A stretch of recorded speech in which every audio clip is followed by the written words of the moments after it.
Premature ejaculation বা শীঘ্র পতন জিনিসটা কি, আমাদের এটা একটা স্পষ্ট ধারণা নেই। আমরা যারা সাধারণ মানুষরা শুনি সেটা বিভিন্ন জনের কাছ থেকে শুনে একটা ধারণা তৈরি করি, কিন্তু প্রপার একটা বেসিক আইডিয়া আমাদের মধ্যে নেই যে এটা টাইমিং কি।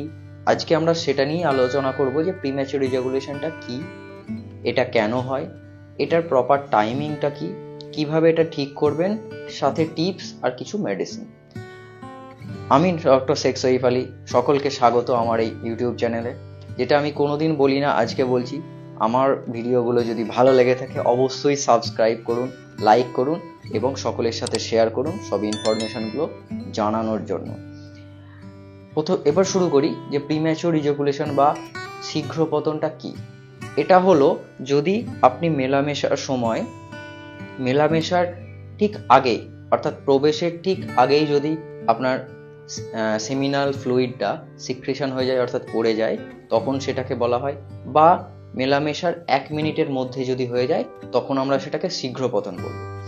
এখন যদি এটা দেখা যায় ভ্যারি করে, 1.5 থেকে 3 মিনিট পর্যন্ত ভ্যারি করে, সেটা মানুষের উপর নির্ভর করে, ম্যান টু ম্যান ভ্যারি করে। এটা হচ্ছে পুরো ইন্ডিভিজুয়াল, অর্থাৎ সাবজেক্টিভ কেন বললাম, কোনো মানুষ 1.5-2 মিনিটেও হ্যাপি, স্যাটিসফাইড, কেউ 3 মিনিটেও স্যাটিসফাইড নয়। অনেক পেশেন্ট এসে বলেন যে ডাক্তারবাবু আমি শুনেছি 20 মিনিট 30 মিনিট পর্যন্ত থাকা যায়, কন্ট্রোল করা যায়। এটা একদম সম্ভব নয়, অবাস্তব কথা। এটা তাদের স্পষ্ট ধারণা থাকে না। একটা টাইমিং 3 মিনিটের মধ্যেই ভ্যারি করে, সেটা মানুষের মধ্যে ভ্যারি করে। এখন যদি বলেন যে আপনি এটা আমাকে 20 মিনিট করে দিন, এটা কোনোদিন ডাক্তারবাবুরা পারবেন না, সম্ভব নয়। তাহলে এই প্রিম্যাচিওর ইজাকুলেশনটা কেন হয়?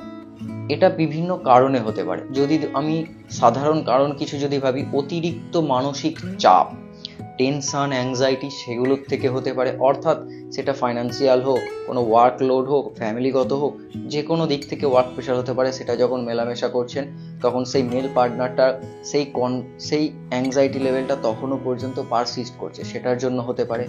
যদি ঘুম ঠিকঠাক না হয়, পর্যাপ্ত ঘুম যদি না হয়, অর্থাৎ যারা নাইট ডিউটি করে, রাত্রে কাজ করে, তাদের ক্ষেত্রে কিন্তু এই জিনিসটা অনেক বেশি প্রবলেম দাঁড়াতে পারে। আর তাদের ক্ষেত্রে হতে পারে যারা স্মোকার্স আছে বা যারা হেভি ড্রিঙ্কার, প্রচন্ড ড্রিঙ্ক করে, মদ খান, তাদের ক্ষেত্রে কিন্তু এই প্রবলেমটা প্রচুর দাঁড়াতে পারে।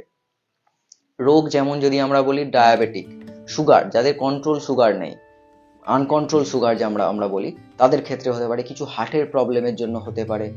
যদি কোনো রকম পেনিসে ইনফেকশন হয়, আগে কোনো ইনফেকশন হয়েছে, সেটার জন্য পরে তার এফেক্ট কমপ্লিকেশন হিসাবে হতে পারে। অনেক বেশি সেন্সিটিভিটি যদি থাকে পেনিসটা, তখন হতে পারে। সেটাও সেন্সিটিভিটিটা আসে মেনলি কোনো পেনাইল ইনফেকশনের জন্য।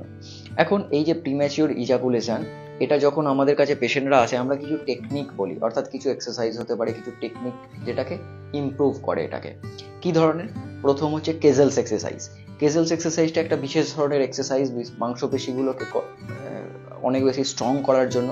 অর্থাৎ প্রিম্যাচিওর ইজাকুলেশন বা শীঘ্র পতন যেটা হচ্ছে, সেটা কন্ট্রোল ক্ষমতাটাকে বাড়াতে হবে, তাহলে আপনার এই সমস্যাটা সমাধান হয়ে যাবে। এই কন্ট্রোল ক্ষমতাটা বাড়ানোর জন্যই আমরা কেজেলস এক্সারসাইজটা দিই এবং পেশেন্টদেরকে বলে দিই, বুঝিয়ে দিই। 2 নম্বর কি, স্টপ অ্যান্ড স্টার্ট টেকনিক। এটা আমাদের কাছে যখন পেশেন্টরা আসেন আমরা বলি এবং সুষ্ঠু বুঝিয়েও দিই কিভাবে করবেন বা কি জিনিসটা।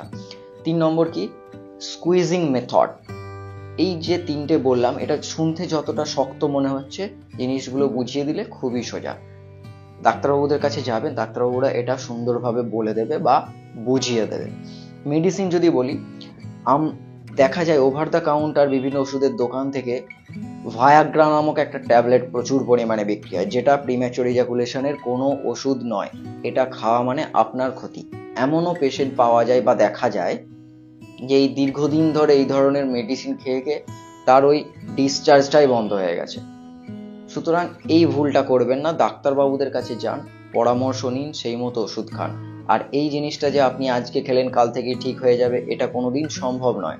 এটা একটা দীর্ঘমেয়াদী একটা ট্রিটমেন্ট, সুতরাং ওই ট্রিটমেন্ট করলে তারপরেই আপনি ঠিক হবেন। এই পর্যন্তই, ততক্ষণের জন্য ভালো থাকুন, সুস্থ থাকুন। জয় হিন্দ, বন্দে মাতরম। আর একটা কথা, আমার ভারতকে ভাগ করবেন না, ভারত হোক, ইন্ডিয়া হোক, আমার দেশ।